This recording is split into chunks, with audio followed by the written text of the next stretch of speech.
Why would somebody with that much money to spend buy the Washington Post? That's just a question. I mean, if I was, if I had that much money to spend and I was going to spend it on something, I personally wouldn't buy a newspaper. Yeah, I mean, everybody's kind of given, newspapers the death sentence, obviously. They've obviously got an online presence, but, they've still got, to me, they've got these, it seems like their assets got to be the journalists, right? So, I mean, the brand doesn't mean anything, I don't think, as much as it does anymore. And maybe if it does, I think all that went out the window, when he bought it. But they've still got these really incredibly talented, long-time journalists that can go out and put something together. Now, I guess the question to me is whether or not they're going to be able to put something together that people really want to read, in other venues other than the ones they've been doing. Well, I see a quote here from the LA Times on this story, and it says, for too long we've had the technologists sitting in one room and the journalists were sitting in the other room, and each one sees the other as the bad guy. And they're saying that we need to get both of these groups in the same room and working together. So with what you're saying about, people calling the newspaper a dying art, maybe he's trying to fix it to where technology and journalism can work hand in hand. But $250 million, how much is this gentleman worth? Because maybe $250 million is just a spit in the bucket, and it's a hobby and it's a dream that maybe he had all his life.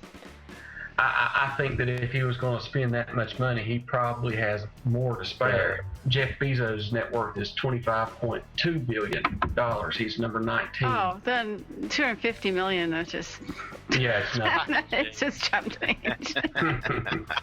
Obviously, the Washington Post is international. And part of what I'm hoping that he's seeing is an opportunity that I sort of intuitively think is there, even in a small town like Harrisburg, that there's something going on the local level, that there's got to be revenue there that is too small for a paper like the Washington Post, too small for these operations where they've got all these people they got to pay, buildings they got to pay for, right? But enough for somebody who's got a studio in their basement who can cover a niche. Maybe that revenue and that opportunity is still there for somebody who's willing to kind of take the whole blogging model, or, in your case, Deborah, the show model, and then kind of target it there in, their local area. I mean, I know there's... Do you think that being who he is,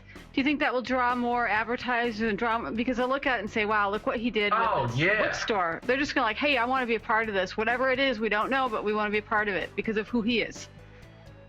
Oh, most definitely. I think so. What do you think, Charles? Well, I think it's almost got to that the name's gonna draw, but then he's also got, he's got this huge distribution network through Amazon, right? So even if he decided even if he decided to deliver the newspaper, right? Even if he decided to keep the print copy and deliver that print newspaper, goodness gracious, he could probably deliver that paper to people who want it in these other cities, right? Through that whole distribution network that they have going on somehow or another, through Amazon. But then also, I gotta believe they gotta be able to raise the level of that product to whatever it is that they were putting out. It might have been cool for the people in Washington, but I gotta believe they gotta do something to the actual product, because I don't read the Washington Post, and I guess if you're not really into politics, maybe, or you're not from Washington, you're not reading it. I don't know. Do you guys read the Washington Post? I don't. I read the LA Times. If anything, it's LA. Do you think they're going for almost a global? I mean, I'm trying to think global here. If you're looking at the country, you're not, even though New York, Los Angeles, different cities like that, maybe major cities, aren't you going to kind of look at that Washington area to be representative of the country of the United States as far as news? So is it possible he's looking at a a global type thing where maybe people would want it electronically delivered to other countries? That's a good point. That, and is he planning on running for some type of office with doing this? There's all kinds of different scenarios you can run because, like you said, the Washington Post is, United States.